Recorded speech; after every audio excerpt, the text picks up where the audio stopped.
Hello नमस्कार दोस्तों, हमारे यूट्यूब चैनल पर आपका बहुत बहुत स्वागत है। आज हम आपके लिए लेके आए हैं राजस्थान जीके के इतिहास कला संस्कृति की जो कक्षा 10 की किताब है ना, की किताब है, उसके में जो सभ्यता टॉपिक दे रखा है वो आपके राजस्थान जीके में जो सभ्यता टॉपिक है उसके बारे में आज डिस्कस करेंगे, बातें करेंगे। इसमें से 10th की बुक से जो अधीनस्थ बोर्ड है जो अधीनस्थ बोर्ड है जो जितने भी परीक्षा कराता है वो अधिकांश प्रश्न सीमित है, इतिहास कला संस्कृति की सीमित पूछता है। हम आज पहली क्लास है हमारी, हम हमारे यूट्यूब चैनल पर इस किताब की पूरे शुरू से लेकर लास्ट तक पूरी हल कराई जाएगी इसको, तो आप इन क्लासों को लेना ना भूलिएगा। इनमें से आपको अधिकांश प्रश्न देखने को कंपटीशन एग्जाम में मिलेंगे। धन्यवाद। आइए हम क्लास को स्टार्ट करते हैं। इतिहास काल का विभाजन देखते हैं। पहले सभ्यताओं के विभाजन किस प्रकार हुआ है। तो मोटे तौर पर मानव के संपूर्ण इतिहास को 3 कालों में विभक्त किया गया है। पहला प्राक युग, दूसरा अध्य युग और तीसरा ऐतिहासिक युग। मतलब इतिहास काल को मोटे तौर पर देखा जाए तो प्राक युग,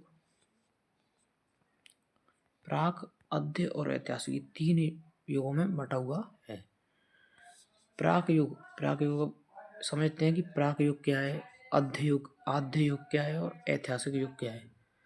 प्राक युग इतिहास के उस काल को कहा जाता है जिसके ज्ञान के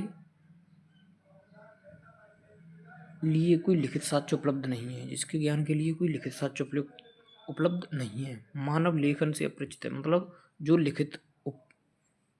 जिसके साक्ष्य लिखित नहीं है वो प्राक ऐतिहासिक काल के अंदर आता है। और अध्य ऐतिहासिक काल दूसरा।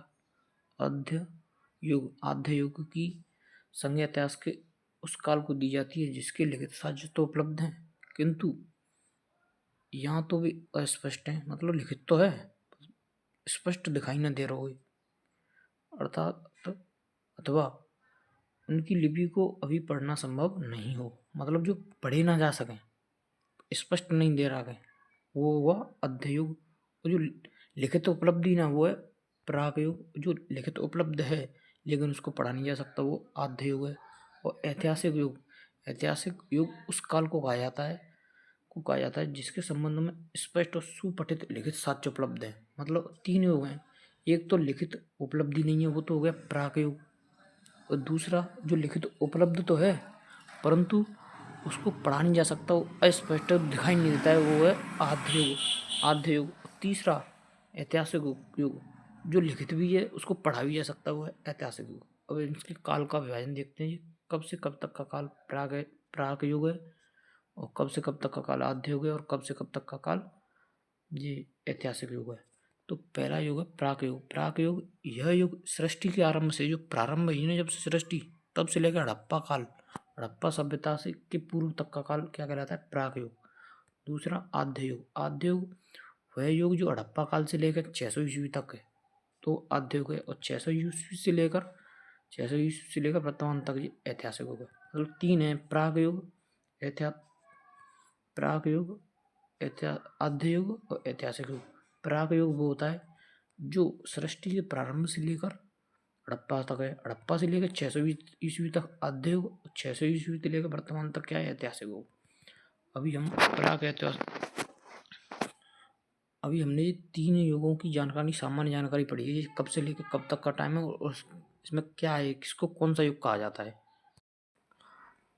आइए हम आगे देखते हैं। ये प्राक ऐतिहासिक युग है, उसमें राजस्थान को देखते हैं कि राजस्थान कहाँ से कहाँ तक है।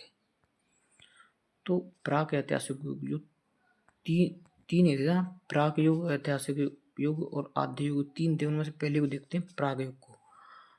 मानव सभ्यता का उदय नदी घाटियों में हुआ है, क्योंकि नदी घाटियों में जल की प्रचुरता के कारण यहाँ अपने आप उपलब्ध होने वाले कंदमूल फल भी प्रचुर मात्रा में उपलब्ध होते हैं। वैसे इसमें पूरे में कुछ भी नहीं है, पर एक बार पढ़ के देख लेते हैं कुछ हो। सघन वनों के कारण यहाँ मांस हेतु पशु पक्षियों भी आसानी से उपलब्ध हो जाते हैं। सैकड़ों वर्ष पूर्व राजस्थान की भौगोलिक स्थिति ऐसी ही थी। यद्यपि राजस्थान का एक बड़ा भाग आज मरुस्थल है, जो मरुस्थल है, किंतु विद्वानों का मानना है कि सैकड़ों वर्ष पूर्व यहाँ के मरुस्थल के स्थान पर क्या था, समुद्र विद्यमान था और सरस्वती और द्वेषवती नदी इस युग में आकर मिलती। आपने पढ़ा होगा भौतिक प्रदेशों के बारे में। राजस्थान में 4 भौतिक प्रदेश हैं, उनमें से एक पश्चिम का विशाल मरुस्थल है। तो इसमें बताया जा रहा है कि वो मरुस्थल है ना, उस उस काल में जो प्राग युग में जो यहाँ पर एक समुद्र विद्यमान था, जिसमें सरस्वती और द्वेषवती नदी आगे मिलती थी, आगे मिलती थी, गिरती थी या मिलती थी। यह स्थिति मानव जीवन के लिए सर्वथा उपयुक्त थी। यही कारण है कि ऐसी भौगोलिक स्थिति में राजस्थान को भी मानव सभ्यता का जन्म के प्राचीनतम भूभागों में से एक होने का गौरव प्राप्त हुआ है। मानव सभ्यता के उदय के इस काल को पाषाण काल कहा जाता है। जो मानव इसमें उदय हुआ था उसको पाषाण काल के नाम से भी जाना जाता है। इसके 3 भाग हैं। जो प्राग युग है ना, उसको 3 भागों में बांटा गया है। देखिए, पूर्व पाषाण, मध्य पाषाण और उत्तर पाषाण, 3 हैं। पूर्व पाषाण, मध्य पाषाण और उत्तर पाषाण, 3 भागों में बांटा गया है। आइए हम पूर्व पाषाण काल को देखते हैं। राजस्थान में मानव का उदय कब हुआ, यह निश्चित रूप से ज्ञात नहीं है, क्योंकि यहाँ विभिन्न क्षेत्रों में हुए उत्खननों से प्राप्त विभिन्न प्रकार के पाषाण, विशेष रूप से कार्टजाइट पत्थर के अनेक उपकरणों से ज्ञात हुआ है कि आज से 2 से 1.5 लाख वर्ष पूर्व राजस्थान में एक मानव संस्कृति विद्यमान थी। 2 से 1.5 लाख वर्ष पूर्व राजस्थान में एक संस्कृति विद्यमान थी। ये इंपॉर्टेंट लाइन है दोस्तों, इसको आप विशेष ध्यान रखिएगा। 1870 ईस्वी में C.A. हैकेट ने सर्वप्रथम जयपुर और इंद्रगढ़ से पत्थर की बनी पूर्व पाषाण हस्त कोठार की खोज निकाली। जो ये ध्यान रखना है कि आपको ये प्रसीधा प्रश्न पूछेगा, सर्वप्रथम पूर्व पाषाण काल के जयपुर और इंद्रगढ़ से पत्थर की मूर्तियां किसने खोजी। ये डेट और ये नाम आपको ध्यान रखना है, C.S. हैकेट। कुछ समय पश्चात सेंटकार ने झालावाड़ से इस युग की, ये भी नाम आपको ध्यान रखना है। अब 2 जगह हुई। 1870 में C.S. हैकेट ने जयपुर और इंद्रगढ़ में पूर्व पाषाण काल के मतलब उपकरण खोजे और सेंटकर ने झालावाड़ से खोजे।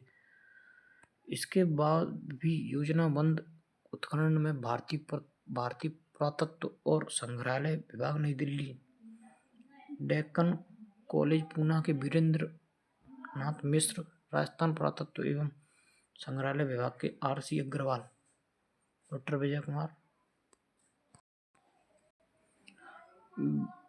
हरीशचंद्र मिश्र आदि विद्वानों ने राजस्थान की पूर्व पाषाणकालीन सभ्यता और संस्कृति के विभिन्न पक्षों को सामने लाने में सराहनीय योगदान दिया।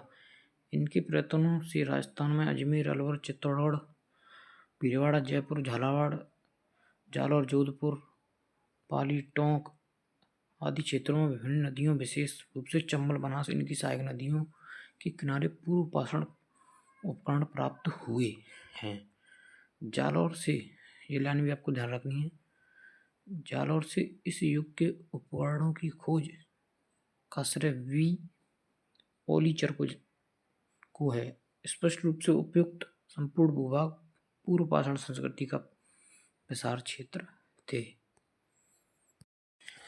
इस पूरे पैराग्राफ में पूर्व पाषाण काल के अंदर आपको बस 3 नाम याद रखने हैं, 1 2 3। मैं छोटा करता हूँ थोड़ा सा, 1 2 3। पहला C.A. हैकेट, इसने जयपुर और इंद्रगढ़ से इस युग की पूर्व पाषाण युग की उपकरण खोजे। और एक धारण करना है, सेटिनकार। इसने झालावाड़ से खोजी, झालावाड़ से पूर्व पाषाण काल की मूर्तियां खोजी। और एक का नाम बी आलीचीन है, पता नहीं ऐसा ही कुछ नाम है, आलीचीन को इसने जालौर से खोजी। मतलब ये 3 नाम आपको ध्यान रखने हैं इस पूर्व पाषाण काल के अंदर, ओनली यहीं से ये 3 इंपोर्टेंट है। यहाँ से प्रश्न बनेगा पूर्व पाषाण काल का, तो इसी से बनता है। अभी पता नहीं ये वाला प्रश्न किसी एग्जाम में 2025 में आया हुआ है, ये CS सेलेक्टिव वाला।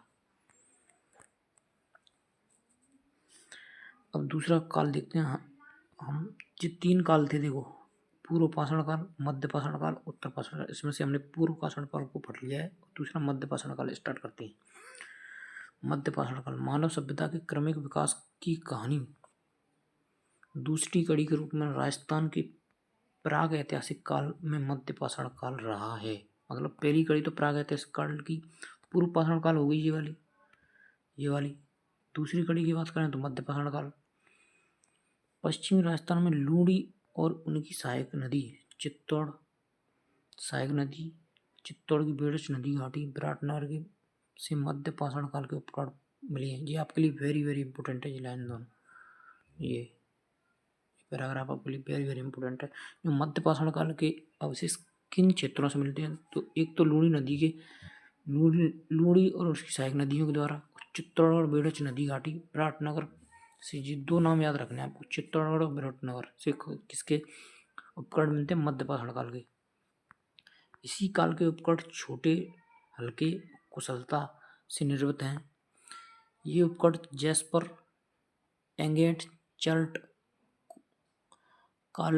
कार्निलियन, कार्टजाइट, कैल्सिडोनिन आदि पाषाणों से बने हैं। इसमें ब्लेड, इर्गवेन,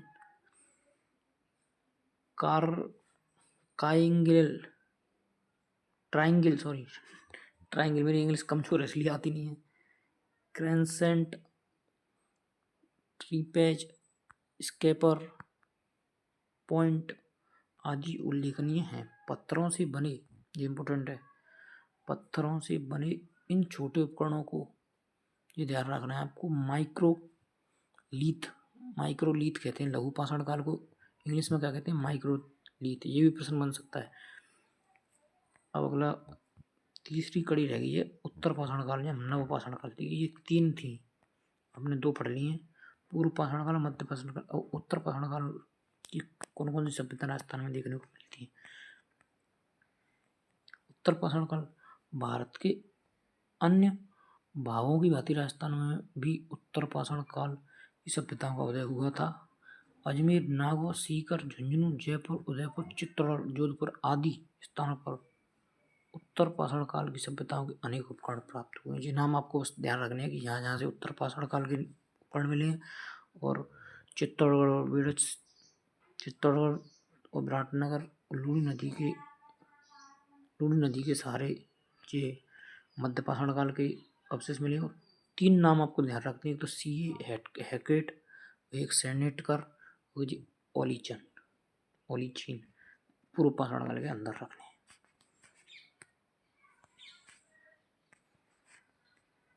राजस्थान में धातु काल, अब ये 3 तो हो ही गई, ये अभी अपने ने पढ़ी था।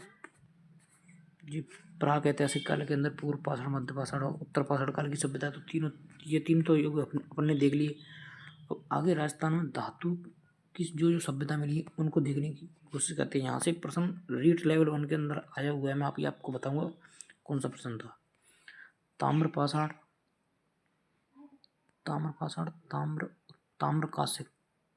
कांस्य काल धातु के